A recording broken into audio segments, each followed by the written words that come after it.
There are moments in history that sound too strange to be true. A passenger jet is hijacked by young radicals carrying weapons.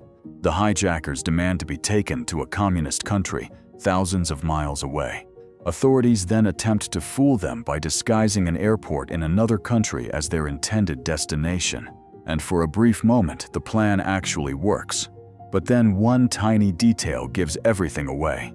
On the morning of the 31st of March, 1970, Japan Airlines Flight 351 departed Tokyo's Haneda Airport on what should have been an ordinary domestic flight to Fukuoka.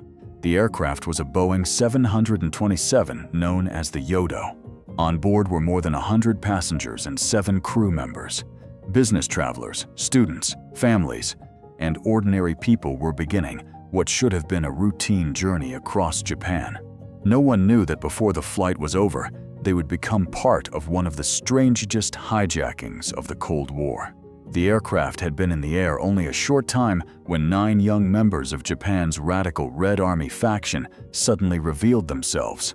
They were not professional soldiers. They were young political extremists who believed they were about to begin a revolution, and they had brought weapons with them. The passengers had little reason to understand what was happening at first. But that confusion disappeared when the hijackers stood up, displayed their weapons, and announced that they had taken control of the aircraft. The men ordered the passengers to remain calm. Anyone who resisted, they warned, would put everyone on board in danger. Then the hijackers moved toward the cockpit. The flight crew suddenly found themselves facing an impossible decision. They had hundreds of lives depending on them, but the men standing behind them were armed and prepared to use violence. The leader of the group was Takamaru Tamiya. He ordered the pilots to change course. Their destination was not Fukuoka anymore. It was Cuba. The demand was extraordinary.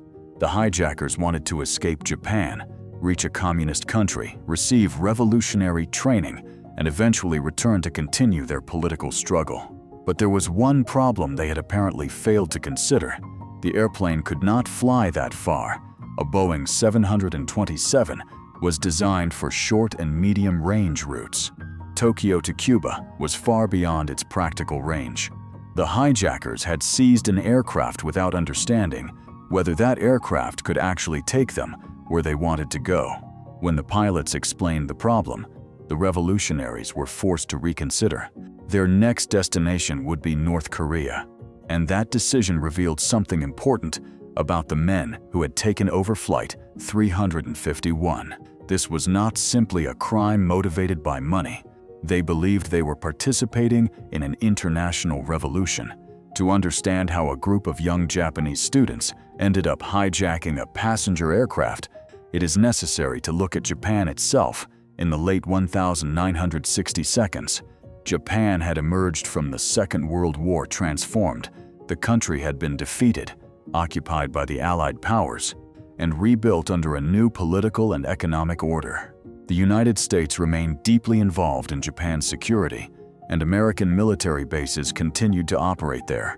By the 1962, Japan had become one of the world's great economic success stories. But prosperity did not eliminate political anger. Across Japanese universities, students protested against the government, the U.S., Japan's security relationship, and the presence of American military forces. Some demonstrations became violent. Universities were occupied.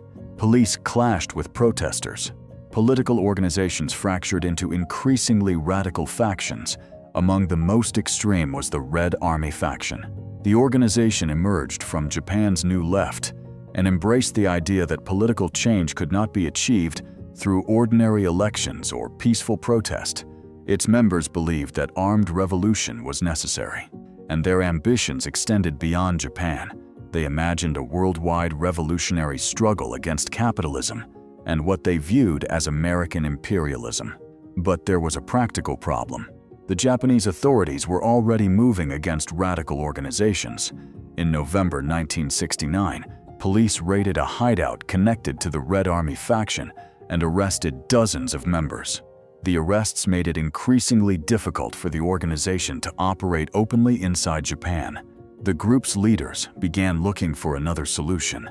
They needed a place where they could organize, train, and eventually return to Japan. Cuba appeared attractive because of its communist government and its opposition to the United States. North Korea was another possibility. For the radicals, reaching one of these countries was not simply an escape. It was supposed to be the beginning of something much larger. One of the principal figures behind the hijacking plan was Takaya Shiomi. The operation was being prepared in early 1970, but before it could happen, Shiomi was arrested. The plan could have ended there. It didn't. The remaining members decided to continue. On the 31st of March, 9 Red Army faction members boarded Japan Airlines Flight 351. Their target was not chosen because it was carrying valuable cargo. They wanted an airplane. They wanted a way out, and now they had one. Once the hijackers learned that Cuba was beyond the aircraft's range, they settled on North Korea. For the pilots, this created an entirely different danger. North Korea had no normal diplomatic relationship with Japan, and the Korean peninsula was one of the most heavily militarized regions on Earth. Captain Shinji Ishida knew that simply flying toward North Korea could place the aircraft and everyone aboard in extreme danger, so he tried something more subtle. He told the hijackers that the aircraft did not have enough fuel to reach North Korea. That was not true, but the hijackers did not know that. The captain suggested landing at Fukuoka to refuel and obtain a proper map. The hijackers accepted. That decision gave the Japanese authorities their first real opportunity. At approximately 9 in the morning, Flight 351 landed at Fukuoka Airport. The aircraft was now surrounded by Japanese authorities. But the authorities could not simply storm the plane. The hijackers had threatened to detonate a bomb if anyone attempted to rescue the hostages by force. So negotiations began. Japanese officials offered fuel and navigation information in exchange for passengers. The strategy worked. 23 passengers were released. For those people, the nightmare was finally over. But most of the hostages remained inside. The aircraft was refueled, and the hijackers were given a map of the Korean peninsula. But it was hardly the sophisticated aviation chart they might have expected. The pilots received a simple map that was not suitable for precise navigation. The authorities were taking another risk. They knew the hijackers wanted North Korea, so they prepared something extraordinary. They planned to make them believe they had reached Pyongyang when they had actually landed in Seoul. The destination was Gimpo Airport in South Korea. South Korean authorities rapidly transformed parts of the airport. North Korean flags were displayed. The surroundings were altered. People were positioned to create the appearance of a North Korean arrival. The aircraft would be met by what looked like North Korean personnel. Even the radio communications were manipulated to make the deception believable. It was a high-risk psychological operation. If it worked, the hijackers could be persuaded to release their hostages before realizing what had happened. If it failed, the authorities would once again be facing 9 armed hijackers with more than 100 people trapped inside an aircraft. Flight 351 left Fukuoka and headed toward the Korean peninsula. Inside the cabin, the passengers had no idea how elaborate the deception outside had become. They only knew they were being taken toward North Korea. For the hijackers, however, this was the moment they had been waiting for. They believed they were finally escaping Japan. They believed they were heading toward a country that would welcome them as revolutionaries. But the pilots faced another terrifying problem. They were approaching one of the most dangerous airspaces on Earth. The Korean peninsula was divided by a heavily militarized border. An unidentified aircraft approaching the region could trigger a military response. The pilots attempted to establish contact with Pyongyang. For a time, they heard nothing. The silence was terrifying. The aircraft was approaching an area where a misunderstanding could have catastrophic consequences. Then fighter aircraft appeared. The hijackers feared they were being intercepted. The situation inside the aircraft became even more tense. But the fighter jets were not there to shoot the aircraft down. They were part of the deception. The Japanese pilots eventually received instructions directing them toward what they believed was Pyongyang. And then Flight 351 descended toward Gimpo Airport. The aircraft landed. The hijackers looked outside. What they saw appeared to confirm everything they believed. North Korean flags, uniformed personnel, welcoming crowds, flowers, children, a large welcome display. It looked like Pyongyang. For a moment, the hijackers believed they had won. They had escaped Japan. They had reached the communist world. Their revolution seemed to have taken its first major step. But then something went wrong. As the hijackers prepared to leave the aircraft, their leader, Tamiya, began looking around more carefully, and he noticed a fuel truck. There was nothing unusual about a fuel truck at an airport. The problem was the logo. It belonged to Shell, a major Western oil company. That was difficult to explain in the North Korea. The hijackers imagined they had reached. Then they noticed another aircraft. It carried the markings of Northwest Airlines. That was another warning sign. Tamiya began looking more carefully, and then came another detail. He saw an African-American man inside the terminal. The hijackers had been told they were in North Korea, yet the airport around them was filled with clues suggesting otherwise. Their confidence began to collapse. Tamiya demanded proof. He wanted to see a portrait of North Korea's leader, Kim Il-sung. That single request exposed the weakness in the deception. The authorities had prepared flags, uniforms, crowds, and even staged communications. But they had overlooked one crucial symbol. There was no large portrait of Kim Il-sung ready to display. The illusion was beginning to fall apart. Then an even simpler mistake occurred. One of the hijackers reportedly asked a soldier whether they were in Seoul. The answer revealed the truth. They were in South Korea. The aircraft had landed at Gimpo Airport. The supposed arrival in Pyongyang had been an elaborate deception. The hijackers were furious. Their escape plan had been manipulated by the very governments they were trying to evade. But now the authorities faced a much bigger problem. The hijackers still had control of the aircraft. They still had weapons, and the passengers were still hostages.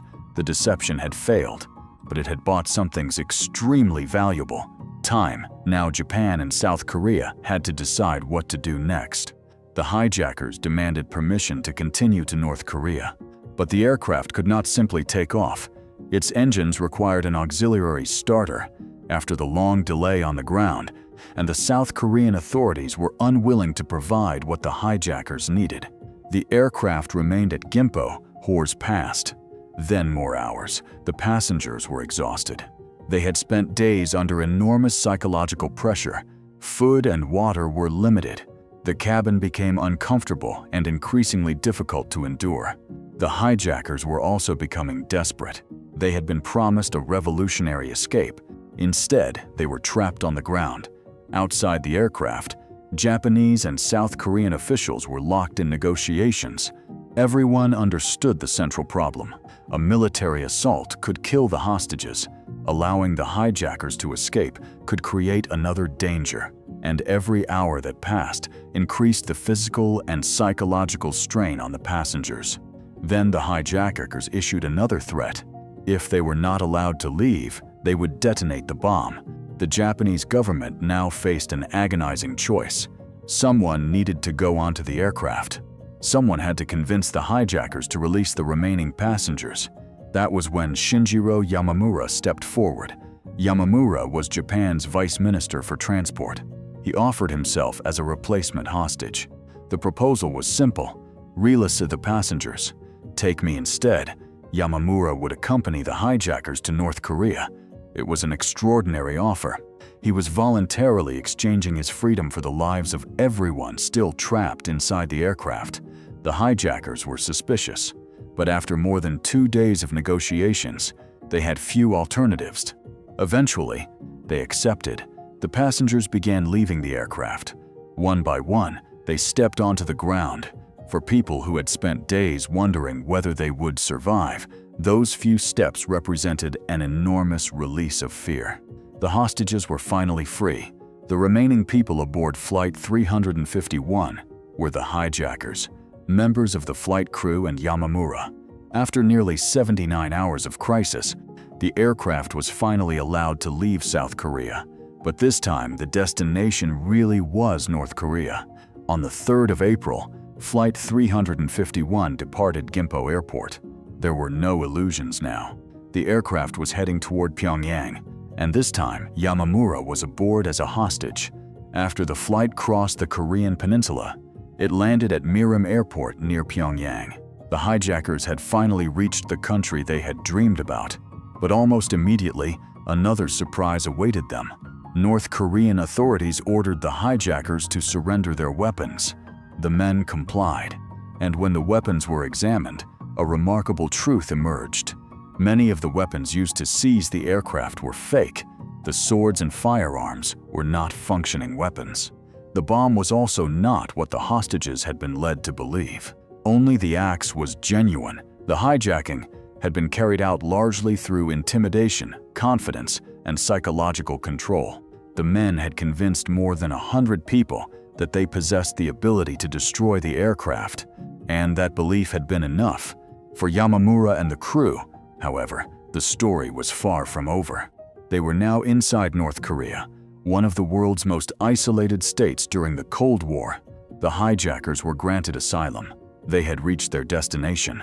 But the revolutionary dream they had imagined did not unfold as planned. They had expected to receive military training and eventually return to Japan to continue their revolution. Instead, they became part of North Korea's carefully controlled political environment. Several of the hijackers settled in a community near Pyongyang established for Japanese radicals. Their lives became deeply intertwined with the North Korean state. Some eventually attempted to leave. Some died. Others remained in North Korea for decades. The Japanese government continued working to secure the release of its citizens. Eventually, Yamamura and the remaining crew members were allowed to return to Japan. For Yamamura, the episode became one of the defining moments of his career. He had voluntarily placed himself in danger to save the hostages.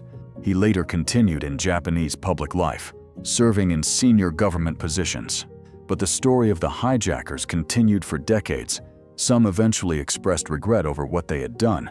Moriaki Wakabayashi, who had been a member of the Japanese rock group Les Rallies Denudes, later described the hijacking in deeply critical terms, acknowledging that the young radicals had been consumed by their revolutionary beliefs. The people who had once imagined themselves as the beginning of a global revolution had instead spent much of their lives far from the country they believed they were going to transform. The Yodo-go hijacking remains extraordinary for another reason. No passenger was killed. The aircraft was successfully taken across international borders. A government staged an entire airport to make one country look like another. A senior Japanese official volunteered to become a hostage, and the hijackers ultimately reached their intended destination, but not because their original plan worked. They reached North Korea only after their first destination proved impossible. Their second plan was disrupted. Their deception was exposed, and their hostages were exchanged for a government official. It was a crisis shaped by ideology, deception, diplomacy, and extraordinary improvisation. And perhaps the strangest detail is that the entire operation began with 9 young radicals who believed they were powerful enough to force history in the direction they wanted. They hijacked an aircraft. They crossed borders. They challenged 2 governments. They fooled and were fooled in return. And yet, in the end, the revolution they imagined never arrived. The aircraft eventually returned to Japan. The passengers went home. The crew survived. The official who had risked his life was released, and the hijackers were left in the country they had once viewed as the gateway to a new world. More than half a century later, the Yodo-go hijacking still stands as one of the most unusual episodes in aviation history. Not because the hijackers possessed overwhelming military power, they didn't. Not because their plan was flawless, it wasn't. And not because they succeeded in creating the revolution they envisioned, they didn't. What made the event so extraordinary was the chain of human decisions that followed the hijacking itself. A pilot lied to armed men to protect his passengers. Authorities created a false reality in the hope of buying time. South Korea turned an airport into a stage. A Japanese official offered his own freedom for the lives of strangers, and 9 young revolutionaries discovered that reaching the place they had dreamed about was very different from living there. In the end, the most powerful weapon used during the Yodo-Go hijacking was not a sword, a gun, or a bomb. It was belief. The hijackers believed they were in control. The authorities tried to make them believe they were somewhere they were not. And for a brief, extraordinary moment, an entire airport became part of the illusion. That is what makes Flight 351 so difficult to forget. It was a real hijacking that unfolded like a political thriller, a Cold War deception that depended on theater, and a story in which the smallest overlooked detail nearly brought an international operation crashing down. And more than 50 years later, the strange journey of Flight 351 continues to remind us that in moments of crisis, control does not always belong to the person holding the weapon. Sometimes, it belongs to whoever can control what everyone else believes is happening. If you enjoyed this story and want to discover more incredible moments from history, subscribe to Nova Reports. We bring you the stories behind the events you thought you knew, the mysteries, decisions, and hidden details that shaped our world. Subscribe to Nova Reports and stay with us for the next story.